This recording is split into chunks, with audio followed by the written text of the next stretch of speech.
From Solo, Gnar, of course, a very interesting champion, all things considered, for a top laner. He gives you a little bit of everything and reliably gives you very little, sadly. But when he does pop off, when he does find his moments, he is ludicrous. Mid lane, they're going to fight for this. And the ward here, very easy for TES to predict. This will be relevant. Keep our eyes, though, on where the damage is going to go. That's going to be a flash forward. That's going to be a taunt onto 2. Do they win out in the sustained fight, though? Because Santorin is already level 2, and he does so much sustained damage. Still a squishy little Bambi action there, though, so he's going to have to back off. Yonjo now running for the life, going through, and that's going to be first blood coming in for FlyQuest. An excellent start. There was an opportunity, it feels like, for Fly to try to break the bot lane matchup rather than trying to weather the storm. As you see, the hook does land. Maybe they can't get a little bit more damage down to the sidestep. That is not the binding you were looking for. Turtle and Ignar plays this well. It's actually very hard for TES to do anything. They have to be patient on this one.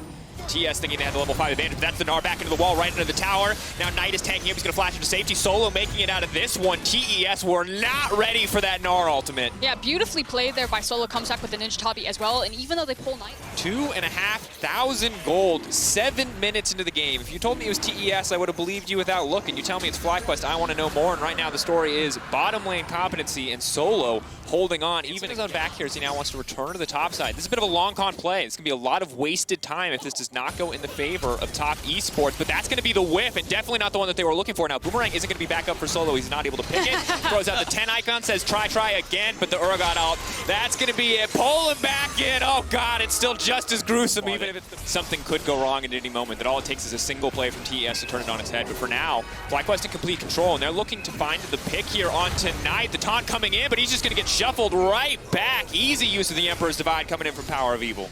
Very nicely done and very patient now as here comes 369. 369 walking forward. It's going to be a slow fight. Sandstorm dodging around the side of the pit. If any CC does manage to connect, and it does, he's going to be in trouble. Very squishy still on the Lilia this early in the game. So Karsa's going to grab as the eye goes through, but of course it looks like doesn't want to use the smite quite on that one until he's absolutely forced to. Turtle will break the first tower of the game, 610. Drop down behind the Caitlyn. That makes sense. You want to try to funnel as many plates as possible into her, but here's a potential dive. Santorin going to be in trouble here, though, because once again, he is very, very squishy. And that is going to be Venison for the side of TES. Easy finish out on that one, and Solo might just be another name on tonight's dinner menu as he's going to get poked out as well. Karsa with the blast to the face. Still get a Constellation Drake on the back of that one, but it does mean giving up some of the gold advantage that they worked so hard to build up earlier on. Yeah, but now they've got 2 dragons. The next one will be in about 18 minutes.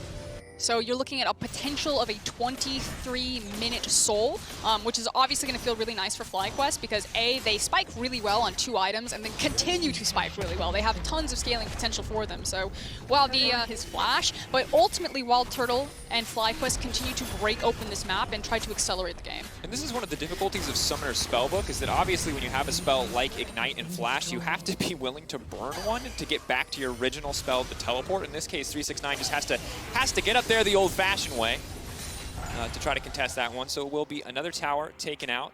FlyQuest for now holding on to a 2K gold lead, 2 Drakes as well. All things considered, looking pretty good in this game. Power of Evil scaling quite comfortably. You look at individual CS discrepancies, and they are certainly still favoring the side of FlyQuest. Yeah, and now it's going to be how they problem solve breaking down this mid tower. Now, historically, how you do that is At landing that arrow. Oh, Jackie Love, absolute MVP of dodgeball in his elementary school class, no doubt there after that one. What I was about to say is you're going to do good damage to him, but not going to burst him enough to take him out of the fight. Look at the mid wave. Oh, going over the wall. He's going to get locked up. It looks like they might just have enough damage. Now 369 trying to sidestep, trying to make it out of this one, but they're not able to take him out quite yet. They burnt literally everything on the Urgot, but it looks like it was the right choice. Now they're going to have to concede a tower here from the side of FlyQuest, but in the meantime, they should be able to take down this 3rd Drake uncontested. A good pick from FlyQuest. Really nicely done from FlyQuest. Again, a lot of patience, especially around Santorin and Ignar. Woo! Santorin securing the dragon right fight. 15-second cooldown until he can get rage again. So they have this window of about 30 seconds, let's say, give or take, where they know that the Gnar ult will not come to bear. The question is, can they fight anyway? They maybe just kicked it off, but that's Knight on the backside looking for the taunt. Wild Turtle now locked out. Who's going to get it in the end? It looks like the Ocean Soul has been secured by Karsa. FlyQuest now running for the hills, but they'll find 2 kills off the back of that. TES may have saved themselves from an Ocean Soul, but it still looks like they're going to lose the fight. The scoop back in. Wild Turtle says, give me another. And that's looking like a triple as it comes through in the end. Drops, and all that extra money goes into FlyQuest's pocket.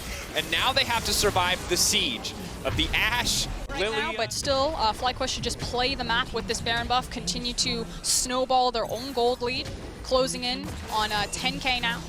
How much longer before they're If he gets a good one, that's obviously going to feel really nice, but FlyQuest should be sitting on a bunch of gold because of the towers that they've taken. So I don't think they're going to try to force their hand too hard here. If they go wrong, they would give a lot of shutdowns over. Big arrow, Mikhail's fall out. Oh, deep teleport. This flank could be massive. Keep in mind, it's a low health bar for JackeyLove, so they're going to have to play this one out a little bit slowly. JackeyLove has reset his position. Knight has flanked. FlyQuest have spotted him out, and now... Right now. You might be knocked out, but you can go out looking good after a game like this against TES.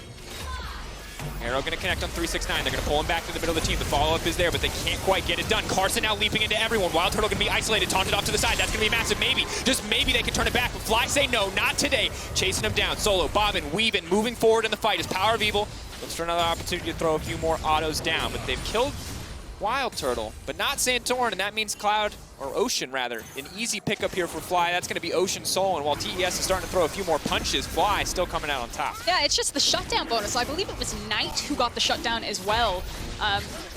So on the Galio, I'm going to say not going to make that big of a difference here as we take another look at it. I was just going to talk about, the strength that Ignar and Wild Turtle will have right now because 369 is so vulnerable. Now, as soon as 369 is caught, Knight immediately sprints into the backline, forces the flash out of Wild Turtle, so maybe they capitalize on that because he is much more... This should be the FlyQuest victory lap. 7K up. Absolute control. They're going to grab another Baron. Lux Hull. A sad attempt at a steal there, but we might as well try it. The cooldown's going to be low enough at this point in the game. Now it's 3 items for JackeyLove, so maybe, just maybe, TES, 3.5 rather, can try and find a fight, but pushing in on the top side is FlyQuest, and with 5 members strong, they look all but unstoppable here in this game versus TES.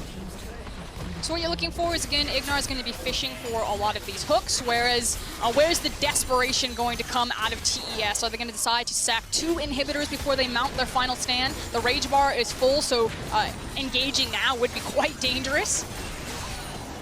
Still a good little bit of poke. Obviously, the frustration of sieging against the Caitlyn is you can do what you can to protect that. But oh, there goes Karsa. We were waiting, and they found it. That's 1 hook, and that might be all it takes.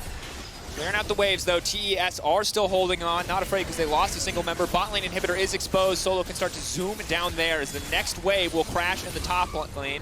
Ignar with a Hex flash over the bush, but it's 369 in the middle of the entire team. He goes golden, and now Knight's in the midst of the backline. Santander pulled in and snared by the trap. It's clean play, but it's not nearly enough because it's Solo on the backside. Solo looking for redemption, and TES getting torn to pieces. FlyQuest, where were you in week 1? You might have showed up, and it certainly looked good. Here it is, FlyQuest taking down TES. What a sight to behold. And what they couldn't do against DR